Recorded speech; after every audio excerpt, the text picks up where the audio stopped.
Hola, esta es la última clase de estadística y probabilidades y lo que haremos es, por supuesto, retroalimentar la prueba de probabilidades.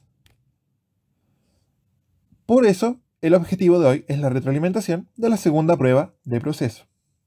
Para ello vamos a resolver todas y cada una de las preguntas, verificando posibles errores que se pudieron haber cometido.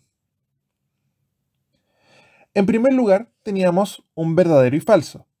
De las tres expresiones a continuación, de las 6, porque hay 6 en total, 3 son verdaderas y 3 son falsas. Marca cuáles corresponden a cada una. En primer lugar tenemos la regla de Laplace, indica en eventos donde las posibilidades son iguales, la probabilidad de, se puede calcular, aquí hay un pequeño error, como la división entre la cantidad de casos favorables y la cantidad de casos totales. Esta expresión vamos a tener que es verdadera.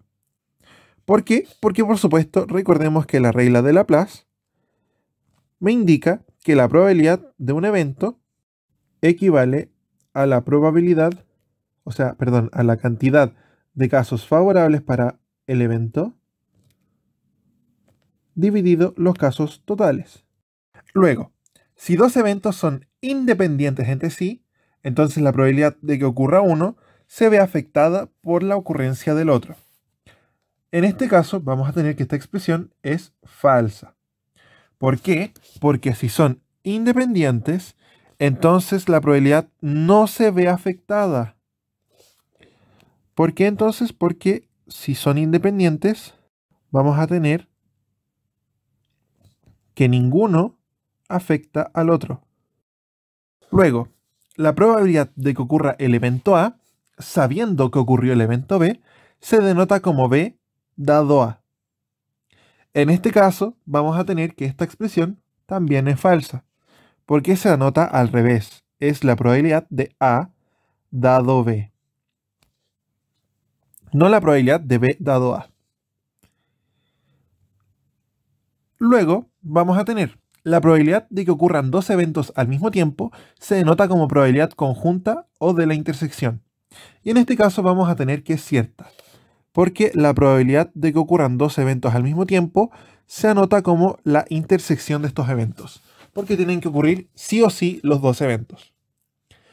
Luego, si dos eventos A y B son dependientes entre sí, entonces se cumple que la probabilidad de A intersectado con B es igual a la probabilidad de A multiplicado por la probabilidad de B.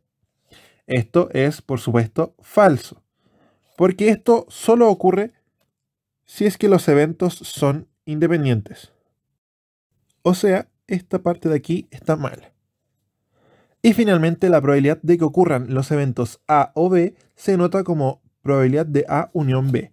Y esto es cierto, porque la probabilidad de que ocurra A o que ocurra B es igual a la probabilidad de la unión, porque me sirve que ocurra A solo, me sirve que ocurran ambos dos, A y B, o me sirve que ocurra solo B. Luego vamos a tener preguntas de alternativas. Dice, si se extrae una carta de un mazo inglés, de 52 cartas como la que aparecen aquí, entonces ¿cuál es la probabilidad de que esta sea una letra? A, J, Q o K, si se sabe que la carta que salió no es un 7. En este caso simplemente vamos a tener que calcular la probabilidad condicionada de que la carta sea una letra, sabiendo que la carta no es un 7. Para eso, lo primero que vamos a hacer es contar cuáles son mis casos totales, o sea, la parte de abajo como lo indica la regla de Laplace. Para ello, yo simplemente voy a eliminar las cartas que no son 7, porque esa es mi condición, no es un 7. Por lo tanto, me voy a olvidar de todas estas letras de aquí. Entonces, en lugar de tener 52 cartas, yo voy a tener solo 4. Perdón, voy a quitarle esas 4. Y me van a quedar entonces 48 en total. Luego, yo voy a tener que la carta tiene que ser una A, una J, una Q o una K. Entonces me sirven estas 4 cartas de acá y me sirven estas 12 cartas de acá. Las 4 A's más las 12 letras restantes. 16 de 48. Por lo tanto, la respuesta en este caso sería la B. Vamos a tener entonces que la probabilidad de extraer una carta de un mazo inglés, sabiendo que de extraer una letra de un mazo inglés, sabiendo que la carta no es un 7, es 16 de 48.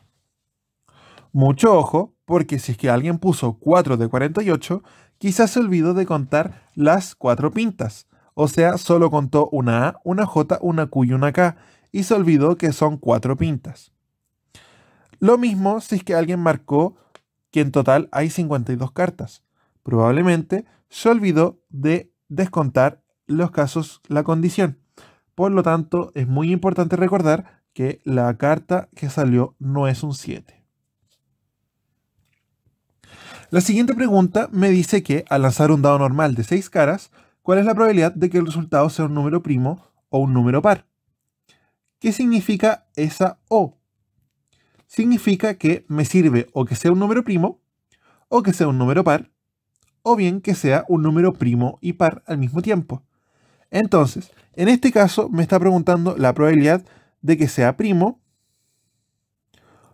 u que sea par. Eso es una unión. Para eso yo voy a calcular la probabilidad de que sea primo más la probabilidad de que sea par menos la probabilidad de que sea primo y par a la vez, porque ya los conté 2 veces. Entonces, los números primos en este caso son el 2, el 3 y el 5. Por lo tanto, van a ser 3 de los 6. Los números pares en este caso son el 2, el 4 y el 6. Por lo tanto, también van a ser 3 de los 6 casos. Y finalmente, los números primos y pares van a ser solo el 2. Por lo tanto, va a ser en este caso 1 de los 6. 3 más 3 es 6, menos 1 es 5. 5 de 6. Otra forma de haberlo hecho es buscar cuáles son los casos totales y cuáles son los casos favorables.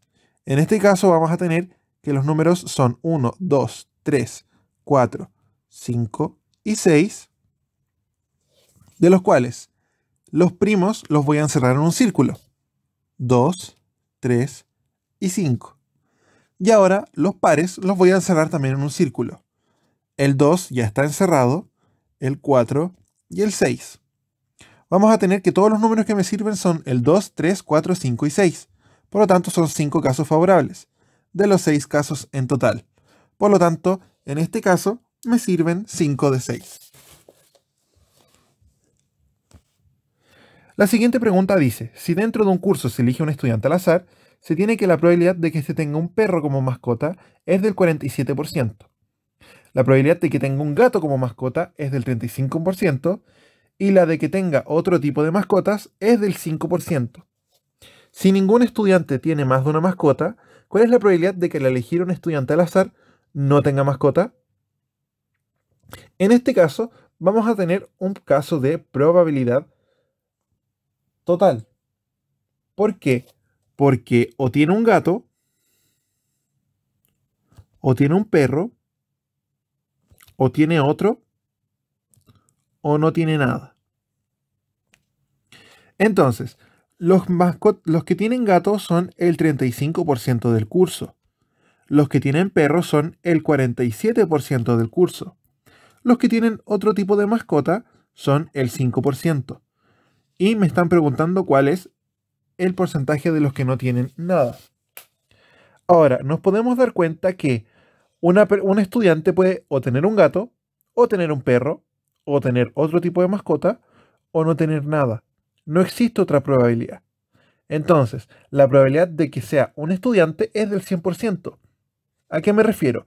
Que la probabilidad de elegir un estudiante es igual a la probabilidad de elegir un estudiante que tenga gato, más la probabilidad de elegir un estudiante que tenga perro, más la probabilidad de elegir un estudiante que tenga otro, más la probabilidad de elegir un estudiante que no tenga nada. La probabilidad de elegir un estudiante es del 100%, porque todos son estudiantes.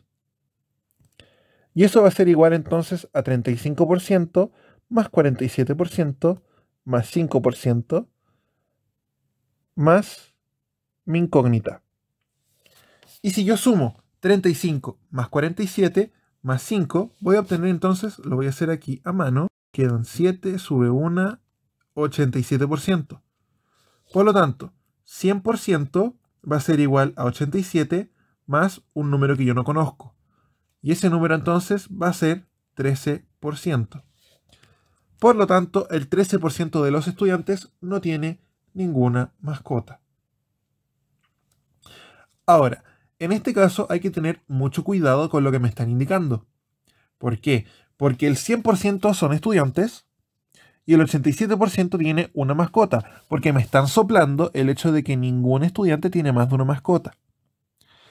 Por eso, alguno podría pensar que quizás no haya solución o no se puede determinar, pero podemos darnos cuenta que sí o sí, o tiene un perro, o tiene un gato, o tiene algún otro tipo de mascota que está incluido en el 5%, o no tiene nada. La pregunta 5 dice: a continuación se presentan los participantes de un sorteo según su sexo y edad. Si el ganador se elige aleatoriamente, ¿cuál es la probabilidad de que gane un hombre sabiendo que él o la ganadora tiene menos de 30 años?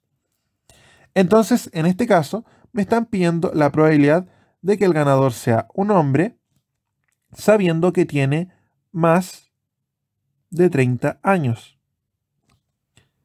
Perdón, menos de 30 años. Si tiene menos de 30 años, entonces lo que nosotros vamos a saber es que todos los casos que tengan más de 30 años se van a eliminar.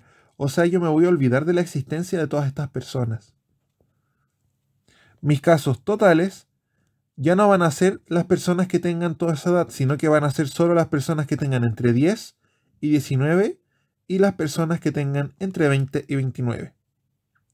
Y los casos favorables van a ser los hombres, porque me están pidiendo la probabilidad de que sea hombre.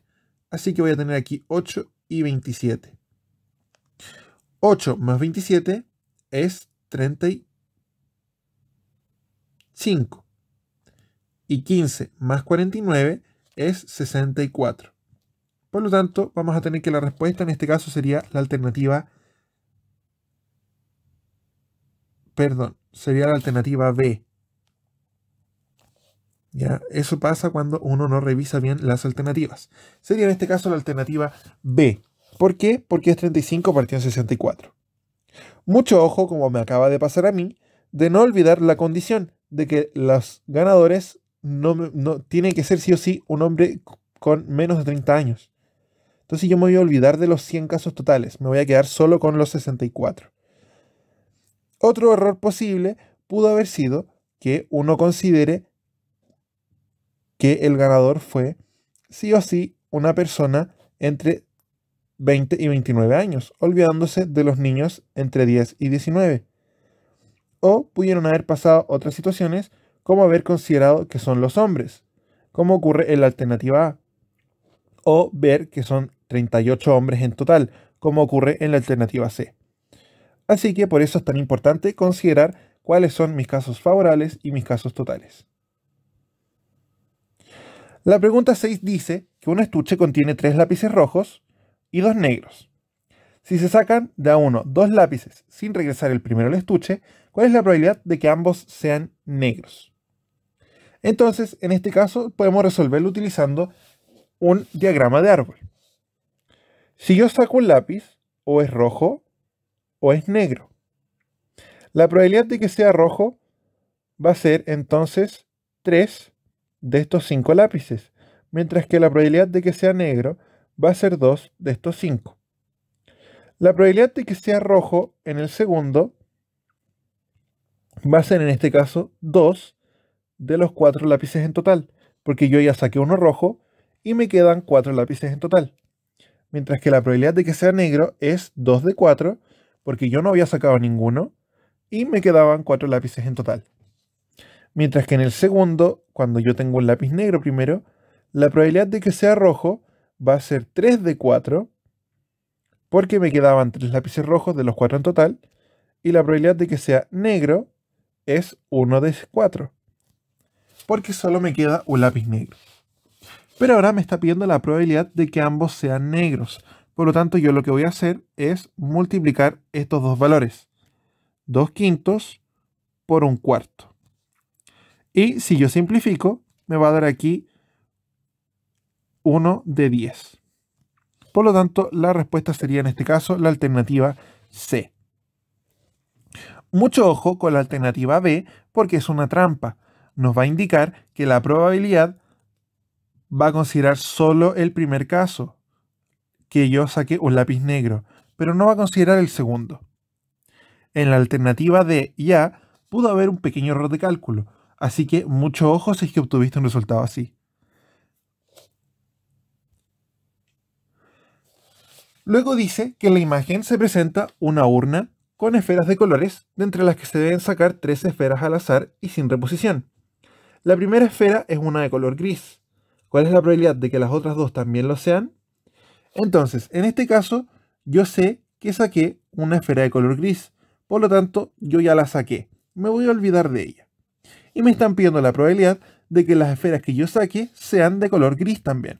Por lo tanto, yo voy a tener que elegir entre estas esferas y que sean sí o sí una esfera de color gris. La probabilidad de que la primera esfera sea gris va a ser 5 de las 12 esferas en total. Perdón, tenemos 1, 2, 3, 4, 5, 6, 7, 8, 9, 10, 11. 11 esferas en total, no 12, porque precisamente yo ya saqué la primera esfera gris. Y la probabilidad de que la segunda esfera sea gris, imaginemos que yo saqué esta, me van a quedar 4 esferas grises de las 10 en total. Ese valor yo lo voy a multiplicar, precisamente porque voy a tener que esas van a ser mis casos. Voy a tener que este 5 con este 10 me va a quedar un 2, este 4 con este 2 también me va a quedar un 2, y voy a tener entonces 2 de 11.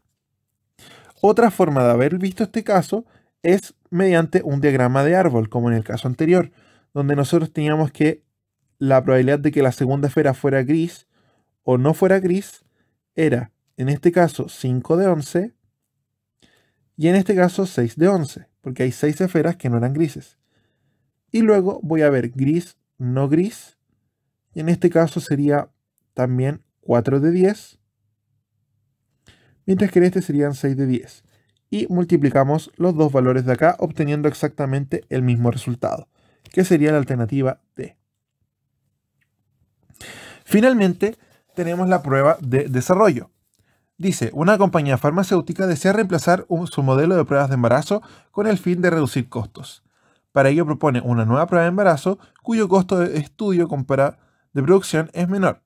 Sin embargo, aún se desconoce su efectividad, por lo que se realizó un estudio comparando ambas pruebas de embarazo en 1000 mujeres, obteniendo los siguientes resultados.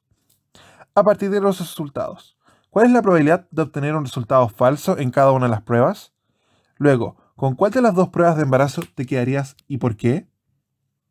Entonces, para responder la primera parte, vamos a tener que buscar la probabilidad de obtener un resultado falso en cada una de las pruebas. En el primer caso, en la prueba antigua, vamos a tener que la probabilidad de obtener un resultado falso va a ser igual a la probabilidad de obtener un falso negativo más la probabilidad de obtener un falso positivo. ¿A qué me refiero esto? Yo sé que los resultados falsos son los resultados que le mostraron a una persona embarazada que era falso, o sea que no estaba embarazada. A eso se le llama un falso negativo.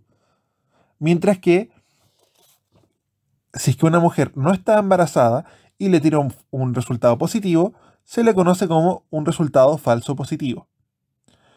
Voy a poder separar estas probabilidades porque yo sé que o es un falso negativo o es un falso positivo. No voy a tener otro caso. Y eso es lo que me indica el teorema de probabilidad total. Voy a tener entonces que los falsos negativos son 11 de los 1000, mientras que los falsos positivos son 5 también de los 1000. Por lo tanto, los resultados falsos van a ser 16 de 1000. Y eso equivale, si es que yo lo paso a porcentaje, a 1,6%. Luego, en el caso de la prueba nueva, vamos a tener exactamente lo mismo. La probabilidad de que el resultado sea falso va a ser igual a los falsos negativos más los falsos positivos, que en este caso van a ser 12 de 1000 y 70 de 1000. Por lo tanto, vamos a tener 82 de 1000, lo que indica un 8,2% de resultados falsos. Entonces, ¿con cuál de las dos pruebas de embarazo te quedarías y por qué? En mi caso, yo me quedaría con la primera prueba, con la prueba antigua. ¿Y por qué? Porque es más confiable. Ahora, ¿por qué yo puedo decir que es más confiable? Precisamente porque tiene error. Y eso sería todo para nuestra prueba de probabilidades. Espero que les haya ido muy bien y si no, que ojalá hayan entendido ahora y hayan aprendido el porqué de sus errores.